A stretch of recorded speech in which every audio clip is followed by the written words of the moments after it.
Ok, buenos días. Vamos a ver la clase hoy de coordinación de aorta.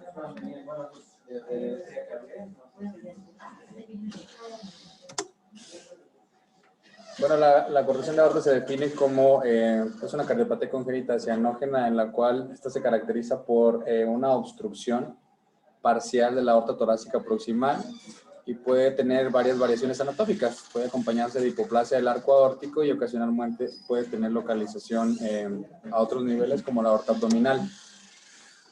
Representa el 6 a 8% de todas las cardiopatías congénitas. Tiene una mayor incidencia en hombres con una relación 1.27 de 1.27 a 1.47 a 1 y puede tener una asociación genética con el síndrome de Turner. Puede tener mutaciones en el gen NOTCH1 y generalmente los pacientes con síndrome de Turner el 35% puede tener coartaciones aórticas y cuando hay mutaciones del gen NOTCH1 puede asociarse a obstrucciones izquierdas, como ya veremos más adelante. La embriología, pues el arco aórtico tiene los grandes vasos y la aorta proximal se originan del tercero, cuarto y sexto arco aórticos. Principalmente el istmo y la aorta torácica se originan del cuarto arco aórtico. Y el desarrollo normal del cuarto arco aórtico es la principal motivo por el cual se presenta esta patología. La causa en sí es desconocida y existen dos teorías que pueden justificar la aparición de coartación aórtica en la edad pediátrica. Una es la teoría del tejido ductal. Esta propone que la coartación se desarrolla a partir de una migración de las células ductales del músculo liso hacia la región periductal de la aorta. Y una vez que el conducto se cierra, hay constricción y produce estenosis del lumen aórtico, desarrollando coartación aórtica, y por eso decimos que típicamente la coartación en el paciente pediátrico es yuxtaductal. La segunda teoría es la teoría hemodinámica, la cual propone que la coartación se produce debido a alteraciones hemodinámicas, principalmente en la vida fetal, como hay desviación del flujo a través del conducto arterioso. El arco aórtico recibe pues, prácticamente el 10% del gasto ventricular combinado. Y además, el istmo suele tener un diámetro del 20% en comparación con el diámetro de la aorta descendente. En el síndrome de Turner hay una obstrucción linfática fetal, hay distensión del conducto torácico y a su vez comprime la aorta ascendente, lo que produce una alteración en el calibre de la aorta y por lo tanto coartación. Existen varias clasificaciones. Una es la clasificación de la coartación del niño y la coartación del adulto, la coartación preductal, paraductal y postductal, y aparte existe otra que es clasificación simple, una coartación simple o coartación compleja cuando se asocia a otras cardiopatías. En pediatría la que más usamos sería esta, la clasificación del sitio de coartación de acuerdo a la localización en relación al conducto arterioso. Puede tener varias patologías asociadas. En lactantes, generalmente cuando hay una CIB, esta suele ser una CIB por desalineación del septo conal que produce una obstrucción al tracto de salida del ventrículo izquierdo. Generalmente las CIBs pueden ser perimembranosas, musculares y por desalineación. Cuando es por desalineación hay una desviación posterior del septo conal, como ya dijimos, y produce una obstrucción importante del tracto de salida izquierdo. Esto disminuye el flujo y por lo tanto hay hipoplasia del arco aórtico y suele acompañarse de cierto grado de hipoplasia ventricular izquierda, lo que apoya la teoría hemodinámica de la coartación. Suele asociarse en el 85% a aorta bicúspide. Generalmente puede haber estenosis valvular por hiperplasia de las cúspides valvares, y puede haber también anillo valvular hipoplásico. La asociación más conocida en cardiopatía congénita que puede asociarse a mal pronóstico es el síndrome de Sjögren, en el cual es una enfermedad congénita que se caracteriza por múltiples obstrucciones izquierdas, que se compone de coartación aórtica, un anillo supravalvular mitral, una válvula mitral en paracaídas y una estenosis subaórtica. La coartación aórtica suele asociarse a malformaciones extracardíacas, principalmente pues hay variaciones en el tronco, variaciones anatómicas en el tronco brachiocefálico, aneurismas en el polígono de Willis, hay circulación arterial colateral, puede asociarse a arteria subclavia subclavia derecha, originándose por debajo del sitio de la coartación, que produce un probo subclavio. Y en los pacientes mayores, generalmente escolares y adolescentes, hay desarrollo de circulación colateral y esta depende principalmente de las arterias mamarias la mamaria interna, que suele originar colaterales importantes, y estos distienden las arterias intercostales y es la causante del síndrome de Dressler en la radiografía que podemos ver en los niños mayores. La división etiológica en coartación aórtica infantil y del adulto tiene varias implicaciones que pueden ser importantes, ya que en la coartación aórtica infantil o en el niño puede tener varios hallazgos en la parte interna de la aorta. Entonces hay dilatación de la arteria pulmonar, hay hipoplasia del istmo y arco aórtico. Siempre está asociada a un ducto y este puede ser de calibre variable dependiendo del tamaño o del área coartada.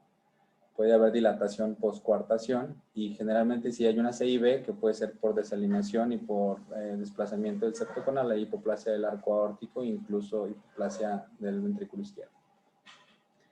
Generalmente las malformaciones, el entorno interno del corazón se puede acompañar de un foramen oval, una CIA.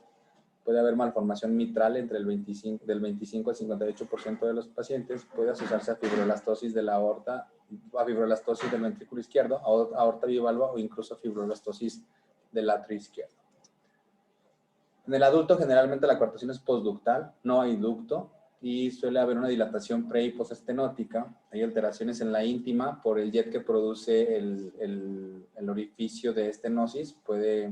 El jet de sangre que sale del orificio puede producir aneurismas o endarteritis en el área postestenótica. Generalmente hay colaterales que pueden depender de las mamarias e intercostales. Puede asociarse a aorta bivalva y a fusión de las cúspides valvares. La coartación aórtica generalmente pues, es una estenosis de la aorta torácica proximal cerca del punto de inserción del conducto arterioso. La mayoría de estas son yuxtaductales y pues generalmente hay alteraciones en la túnica íntima y en la media, y posteriormente hay un plegamiento interno que puede extenderse a lo largo de la circunferencia de la aorta y hacia la luz de la aorta.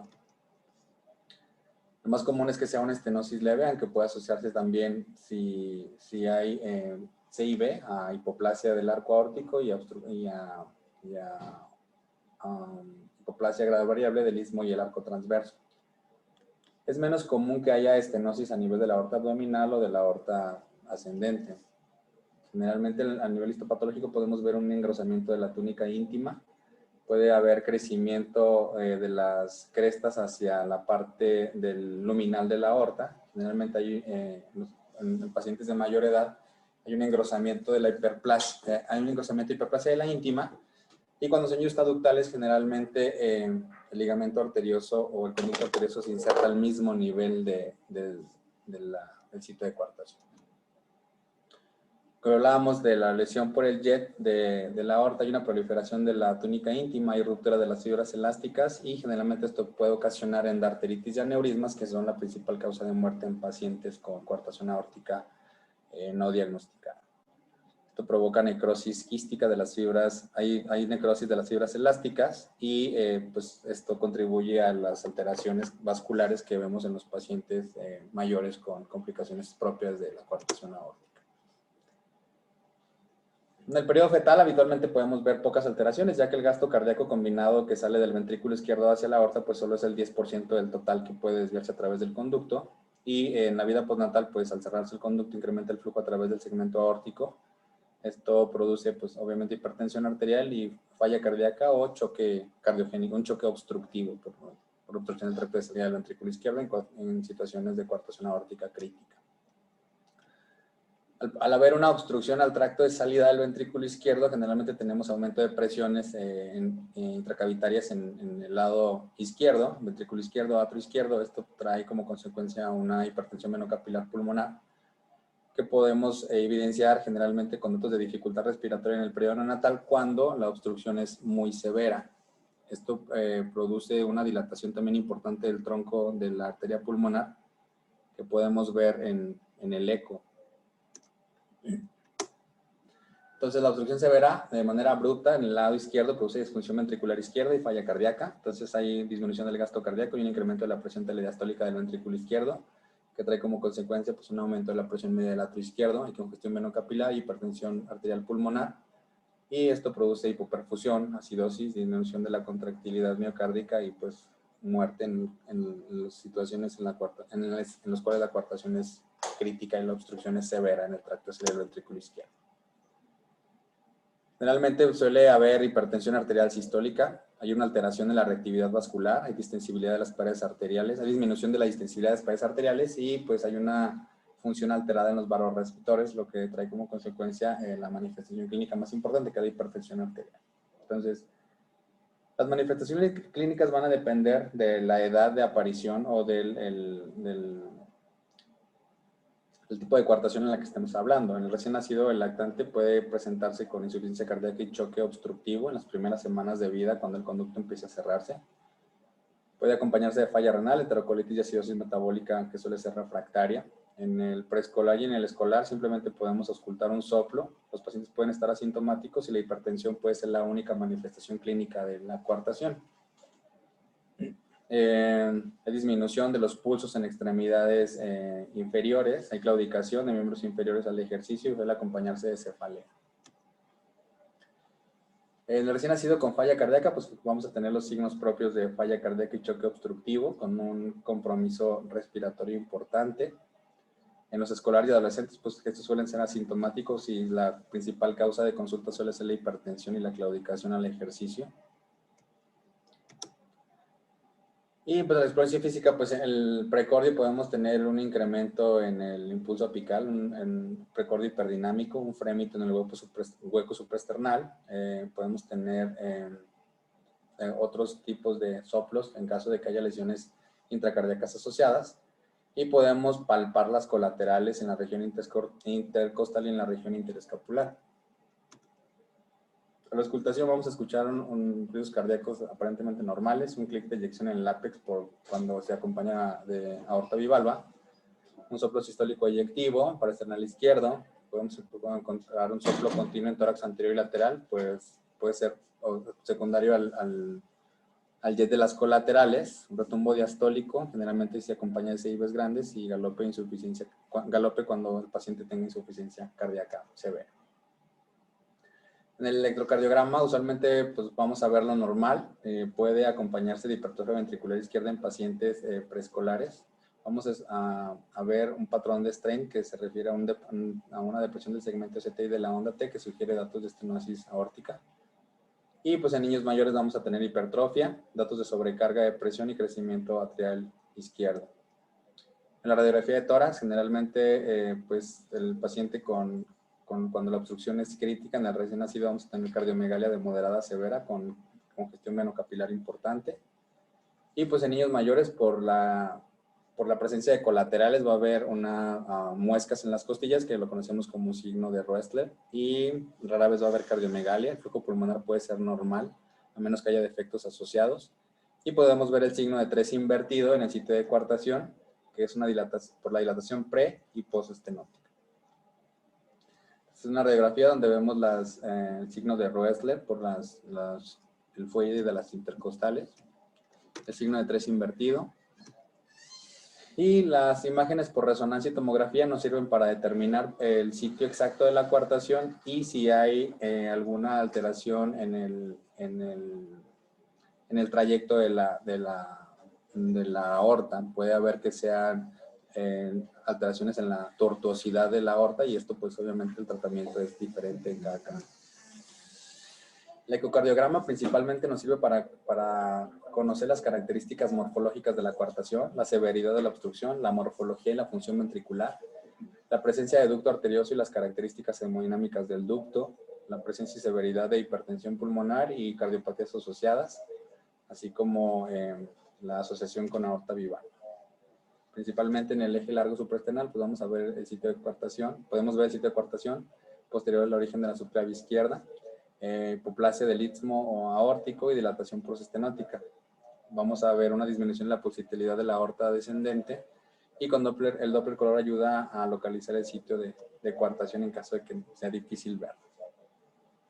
En el Doppler vamos a ver un flujo de alta velocidad a través del sitio de coartación, una aceleración que puede tener flujo de baja velocidad proximal a la coartación y un flujo de alta velocidad a través de la zona de coartación. El gradiente corregido lo vamos a calcular restando el pre menos el post.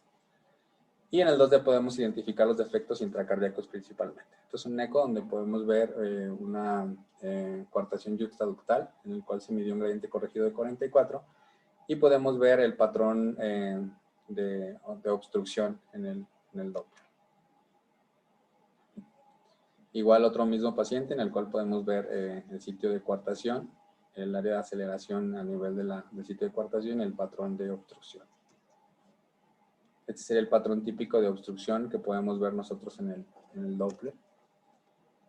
Y pues la angiografía del cateterismo nos sirve principalmente como diagnóstico y terapéutico, principalmente para definir la anatomía y la severidad de la coartación, la localización de circulación colateral, las lesiones asociadas, la función ventricular, la presión pulmonar y sobre todo las resistencias vasculares pulmonares.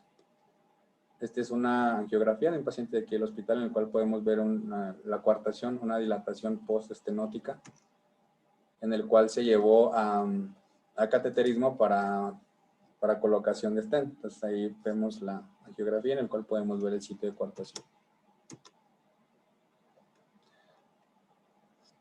Entonces la angiografía nos sirve para determinar la severidad y magnitud del gradiente de presión. A veces nosotros podemos subestimar por eco el gradiente, sobre todo cuando este está alrededor de los 20 milímetros de mercurio, el paciente tiene de bajo gasto cardíaco, hay una PCA grande, o hay lesiones obstructivas o circulación colateral. En esos casos nosotros podemos subestimar el gradiente a través del sitio de coartación, y es por eso que la angiografía puede ser de mayor utilidad.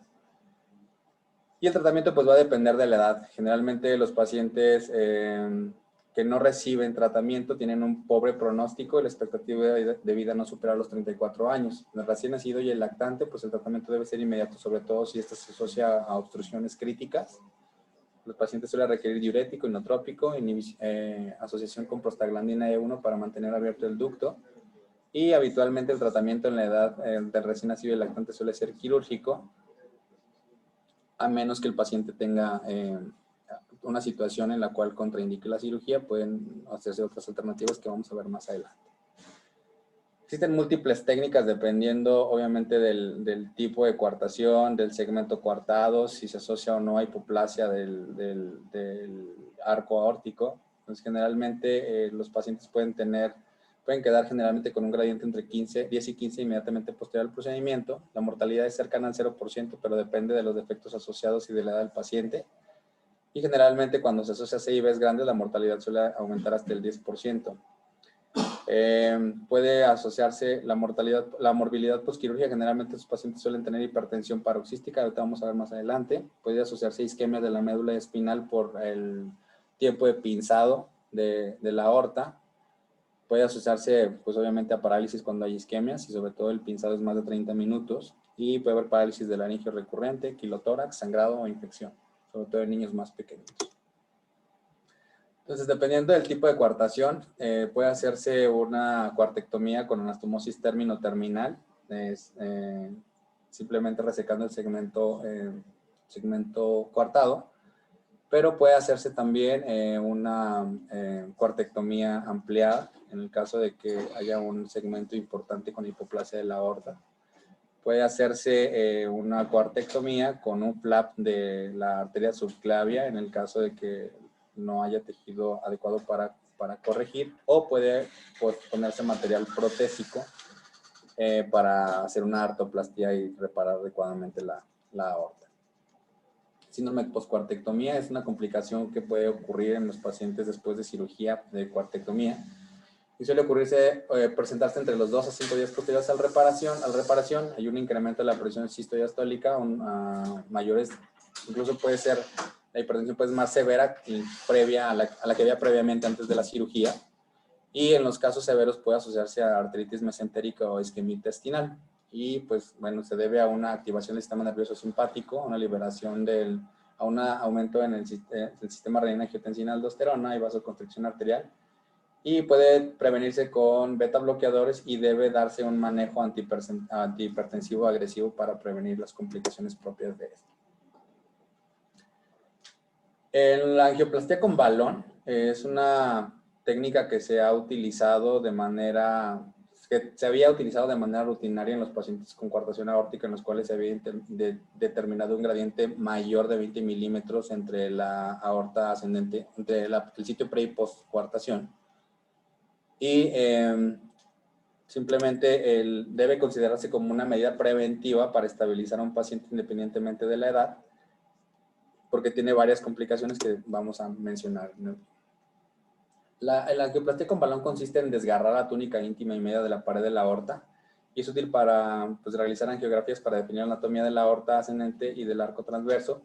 Se realiza un trazo de retiro para detectar el sitio de coartación y el gradiente de presión a nivel del sitio de coartación una vez que se ha hecho la angioplastia. Una de las complicaciones más importantes, bueno, la angioplastia se realiza utilizando un globo con un diámetro igual o mayor o 1 milímetro menor al diámetro de la aorta justo posterior a la emergencia de la subclavia izquierda y que no rebase el diámetro de la aorta a nivel del diafragma. Se insufla el balón 2 a 3 veces del diámetro mínimo del sitio de la coartación sin exceder más del 150% del diámetro de las contrasversas y sin exceder el diámetro de la aorta a nivel del diafragma. Suelen hacerse insuflaciones de 10 segundos, no mayores a 10 segundos y se repite de 2 a 4 veces. En niños, neonatos y lactantes, el realizar una angioplastia con balón tiene un alto grado de recurrencia, o sea, el índice de recuartación después de una angioplastia con balón es del 43 al 83%. Más del 50% requieren reintervención porque hay una retracción elástica del tejido ductal que rodea el área coartada y no se realiza de rutina en este grupo de pacientes, excepto si la cirugía es de alto riesgo. La situación hemodinámica del paciente contraindica en ese momento la cirugía, puede considerarse hacerse una angioplastia con balón o puede considerarse en el caso de recuartación postquirúrgica. La angioplastia en escolares y adolescentes, se había propuesto como un tratamiento de elección antes de la colocación de stent, pero tenía factores que quizás no se mal pronóstico, y entre ellos el gradiente inicial elevado en el sitio de coartación y el Z de la aorta ascendente mayor a -2 son factores que predicen recuartación una vez que se hace la angioplastia con balón. La mortalidad es de menos del 1% y la morbilidad suele asociarse a complicaciones técnicas, a complicaciones de la aorta y a complicaciones trombóticas. La complicación más grave sería la ruptura aórtica, aneurismas, trombosis y eventos vasculares cerebrales una vez que se realiza la angioplastia con balón. Y la colocación del stent, los stents se han utilizado desde prácticamente 1991 y se habían utilizado para estenosis venosas. Sin embargo, se ha visto que provee una superficie para la formación de una neoíntima en el sitio donde se realizó la angioplastia y se prefiere colocar stents en niños mayores de 10 años.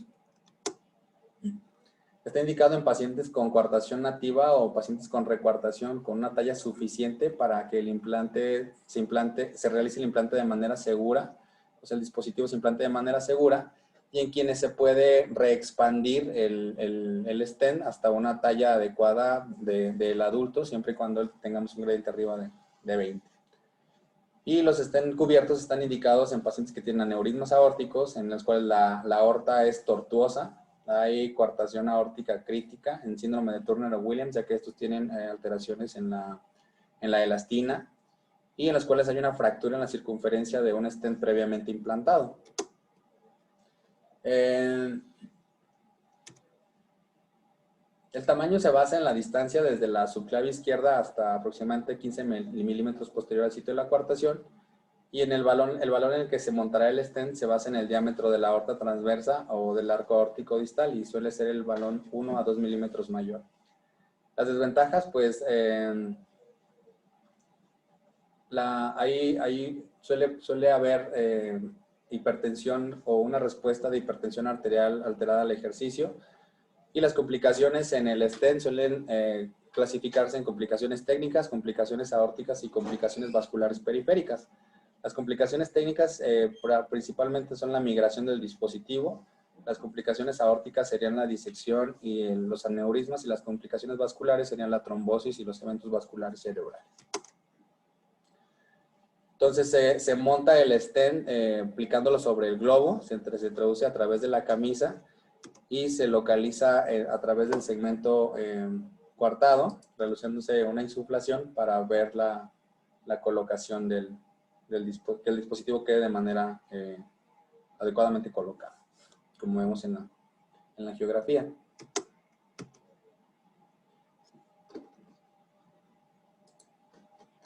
En la geografía del lado izquierdo podemos ver el stent ya colocado, y en el lado derecho generalmente se hace una vista panorámica para ver la colocación adecuada del dispositivo.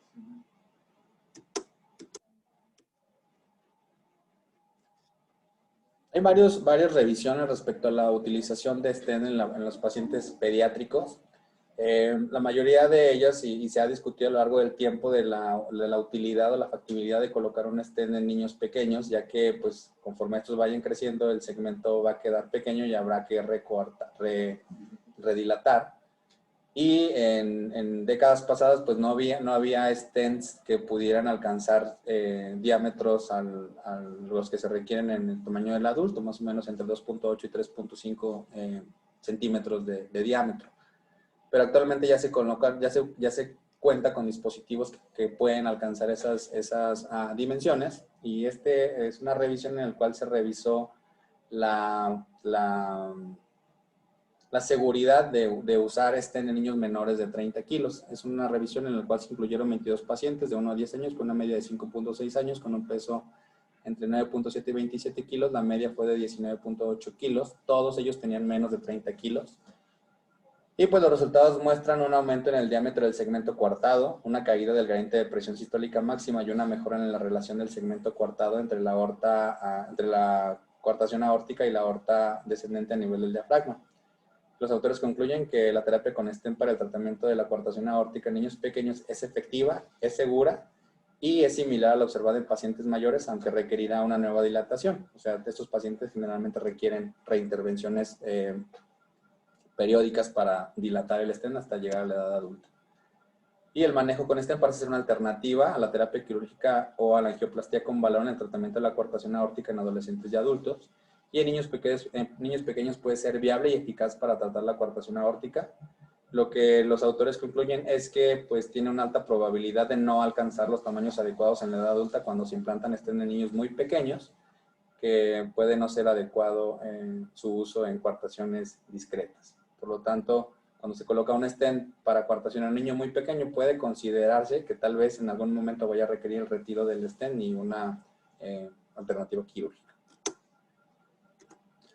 Este es un metaanálisis en el cual se comparaban el tratamiento de la coartación aórtica en adultos y niños. En el primer estudio el estudio más representativo que quizás será el segundo de arriba hacia abajo, en el cual se incluyeron 846 pacientes. Y se comparó la angioplastía con balón versus la intervención quirúrgica en adultos, y ellos concluyeron que hay un mayor riesgo de reestenosis y necesidad de reintervención en los pacientes en los cuales se realizó angioplastía con balón. Sin embargo, hay estudios que comparan la angioplastía con balón con la colocación de stent, ellos llegan a la conclusión de que al colocar un stent tiene, por ejemplo, en el cuarto de arriba hacia abajo, fue un estudio que incluyó 302 pacientes, un estudio prospectivo, en el cual se dio seguimiento a 60 meses a los pacientes en los cuales se colocó stent, y ellos vieron que tenían un índice de recoartación del 20%, 4% requerían intervenciones no planeadas y 1% tuvo lesión en la válvula, en la pared aórtica. La predicción de recurrencia en la coartación, inmediatamente en el posoperatorio inmediato, el principal factor que se ha asociado a predicción de recoartación es el Z de la aorta ascendente. Un Z mayor de -2 predice recoartaciones del 50% de los casos, y un gradiente post quirúrgico mayor a 13 produce recoartación con una sensibilidad del 91% y una especificidad del 76%. Otras de las complicaciones que puede verse en los pacientes que se corrigió de coartación y que suele asociarse a mal pronóstico y a mortalidad en los pacientes en los cuales no se da seguimiento después de una corrección ya sea quirúrgica, con angioplastía o con stent, es la hipertensión arterial pulmonar. Y esta suele relacionarse con la edad de la corrección y el tipo de corrección. La edad de corrección, generalmente los pacientes que se corrigen en la infancia temprana tienen una prevalencia de hipertensión arterial significativamente menor, que oscila entre el 4.2 y el 26%. Y el tipo de coartación, el tipo de corrección, la anastomosis término-terminal, tiene una presión arterial media más baja en el seguimiento que aquellos que se realizó una reparación con colgajo subclavio o artroplastía. Ellos concluyen que el hecho de poner material protésico o de manipular el arco aórtico, de mayor manipulación del arco aórtico, pues predice mayor riesgo de desarrollar hipertensión en el post. Y hay un test que suele ser de bastante utilidad y que suele predecir que suele asociarse a mal pronóstico en hipertensión en los pacientes post procedimiento, que es la hipertensión inducida por el ejercicio, y esta se describe como una presión arterial media más de 140 o una presión arterial sistólica máxima durante el ejercicio mayor a 200, o una presión arterial sistólica máxima mayor al percentil 95 o mayor a 210 milímetros de mercurio en hombres de sistólica o más de 190 milímetros de mercurio en mujeres. Ellos sugieren que todo paciente en el cual se realice una corrección de coartación aórtica debe realizarse una prueba de hipertensión inducida al ejercicio para predecir o iniciar tratamiento en estos pacientes. Y esta es otra revisión en la cual ellos evaluaron a pacientes en los cuales se realizaron corrección ya sea quirúrgica, con angioplastia con balón o stent. Ellos vieron que el 25% de los pacientes va a requerir un tratamiento antihipertensivo en el primer año de vida, en el primer año post seguimiento. El 23% desarrollará hipertensión en los primeros 5 años y el 10% tendrá una hipertensión inducida por el ejercicio, y concluyen que el 50% de todos los pacientes en los cuales se llevó a corrección de coartación aórtica desarrollaron hipertensión antes de los 30 años de edad. Y los aneurismas cerebrales, la disección aórtica, los aneurismas de la aorta, los eventos cerebrovasculares fueron las principales complicaciones secundarias a la hipertensión y que se asociaron a muerte y mal pronóstico en el paciente postcoartado. Por lo tanto, ellos concluyen que la coartación aórtica, así sea simple, debe considerarse como un síndrome y no como una entidad aislada, ya que estos suelen tener alteraciones en la distensibilidad de la aorta, que suele asociarse a mayor riesgo de hipertensión arterial en la edad futura. Por lo tanto, ellos sugieren un seguimiento estrecho en todo paciente y no considerar a un paciente que tuvo una coartación aórtica corregida y que no tiene gradiente, no debe considerarse como un paciente ya curado o un paciente sano, porque ellos han visto que estos pacientes suelen desarrollar hipertensión entre los 20 y los 30 años de edad. Y pues básicamente eso fue todo. No sé si tienen alguna duda. Vale.